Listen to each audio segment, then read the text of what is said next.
Hi there! Looking to turn a picture into an SVG for Cricut? Then look no further.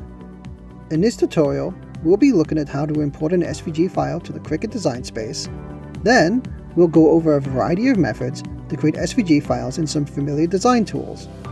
If you want to work with some SVG files which are already made, check out Envato Elements. There are so many vector illustrations and SVG files you can download right now. They're easy to customize, and with unlimited downloads, you can try them all for one low price. Check out the description for more information.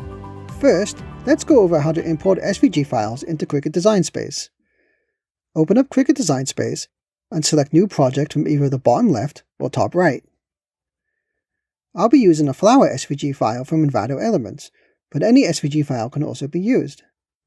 From the project stage, go ahead and click on Upload on the bottom left of the toolbar. Go ahead and click on Upload Image. From here, click Browse. Navigate your desktop and select the SVG file you wish to use. As you can see, the image is already cut for us. Go ahead and click on Upload on the bottom right. Click on the image we uploaded, then click Insert Images on the bottom right.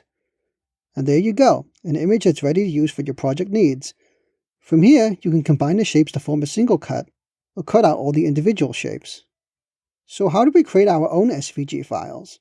Let's go over how to do this in Illustrator, Photoshop, and Inkscape. For all of these, I'll be using the Autumn collection from Envato Elements. For Illustrator, open up the AI file for your project. In our case, we only want to use a sunflower. You can go ahead and delete all the unneeded elements by simply clicking each one and pressing Delete.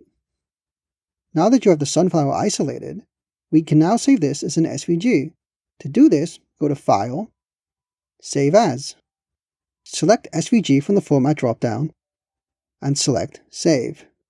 You will now be presented with the SVG options. For SVG profiles, SVG 1.1 is a good starting point. Select Convert to Outline from the dropdown. For image location, select Embed.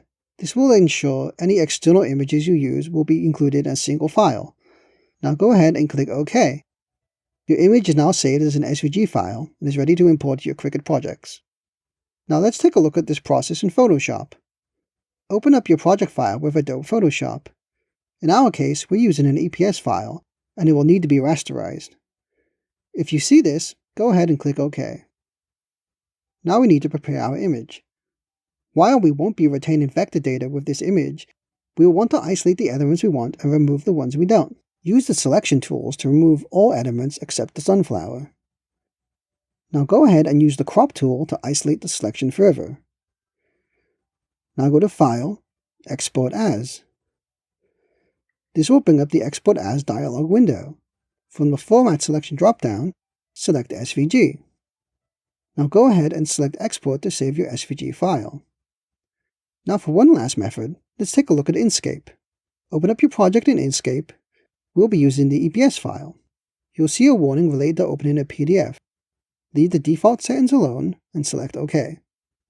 Using the selection tool, click and delete all the elements you don't need. You should now be left with the sunflower isolated on a blank background. Now go to File, Save As. Now the Select File to save the dialog window will open. From the File Type dropdown, select Plain SVG. Now go ahead and click Save. Now you have an SVG file that you can import into Cricut Design Space. And there you have it. As you can see, there's a large variety of ways to convert design projects into the SVG file type. Remember that if you are interested in any of the designs I used in this tutorial, you can check out the links in the description. If you enjoyed the video, please consider it a like and subscribing to our channel. Thanks for watching.